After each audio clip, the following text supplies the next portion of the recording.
Kalau sekarang ni korang tengah mencari sebuah power bank yang reliable, premium, dan kemudian kapasiti dia besar, lepas tu saiz dia pun ringan, dan yang paling penting harga dia tak sembelih sangat, dan aku boleh suggest kepada korang power bank dekat tangan aku sekarang ni, iaitu QTech 10 Plus. Sebab reason dia senang je.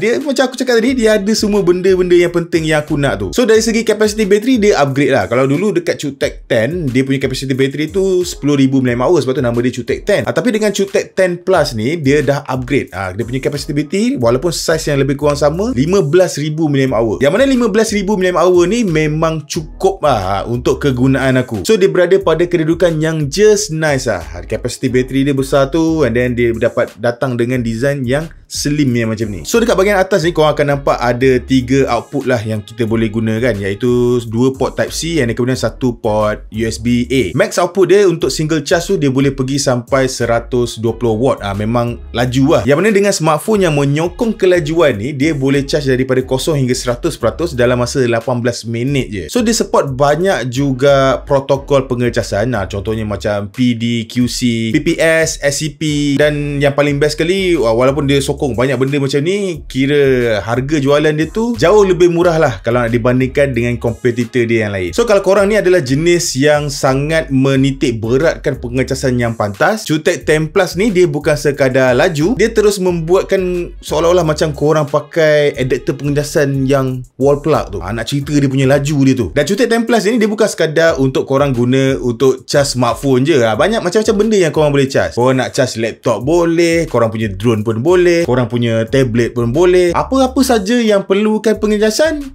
dia boleh lah. Lepas tu feature yang menarik juga berkenaan dengan QTech 10 Plus ni adalah dia punya self fast charging. Maksudnya untuk charge balik power bank ni laju. Max input dia boleh pergi sampai 100 watt. So kalau charge dalam 10 minit tu boleh dapat dalam 30% lah bateri untuk QTech 10 Plus ni. Dan dekat depan ni juga korang boleh nampak ada satu physical button, dan bila tekan tu kita akan nampak lah screen TFT display berwarna, yang mana dekat sini dia akan paparkan real time info macam berapa percentage bateri yang masih ada. Lepas tu dia akan tunjuk juga volt, jenis kabel, jenis jenama phone yang korang guna bila korang cucuk tu. Yes, dia memang akan tunjuk jenama phone tu. So contoh macam kalau korang cucuk guna Xiaomi punya phone, dia akan tunjuk Xiaomi fast charge lah. Samsung lah. Kalau iPhone, Apple lah. Dan yang menariknya lagi, kalau korang tekan button ni lama-lama, dia ada fungsi yang dia boleh terbalikkan skrin tu. So kita boleh tengok info-info ni dalam keadaan bila kita pegang terbalik macam ni. Dan skrin ini juga menyokong always on mode. So bila time charging tu, skrin sentiasa menyala. So korang boleh tengok info-info yang korang nak tengok tu waktu korang charging apa-apa yang korang charging lah. Kalau korang guna smartphone daripada Xiaomi, aku rasa itu paling best lah, sebab korang akan dapat full experience yang sebenar pada QTech 10 Plus ni. Dia akan terus detect fast charging, icon memang akan terus keluar, dan power penuh tu memang akan masuk lah. Dan bukan Xiaomi je lah, sebenarnya dia compatible juga dengan jenama-jenama besar yang lain, macam yang aku sebut tadi tu lah, Apple, Honor, Samsung. Bila korang cocok tu, korang akan dapat special treatment sikit lah. So QTech 10 Plus ni memang best.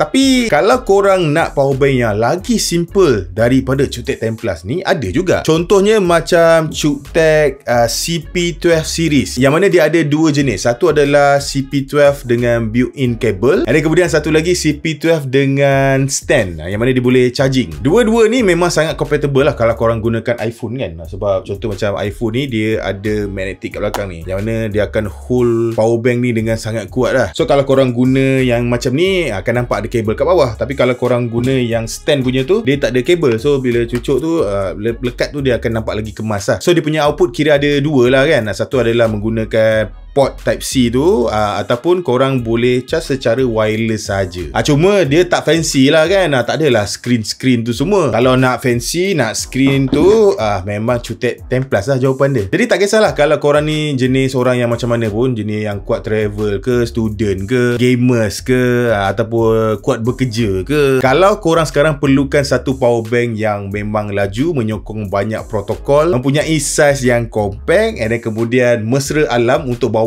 naik flight tu semua, ada screen lagi, dan yang paling penting tak overpriced, memang QTech 10 Plus ni lah jawapannya. So kalau kau berminat untuk beli QTech 10 Plus ni, aku akan letakkan link pembelian dekat dalam description box di bawah.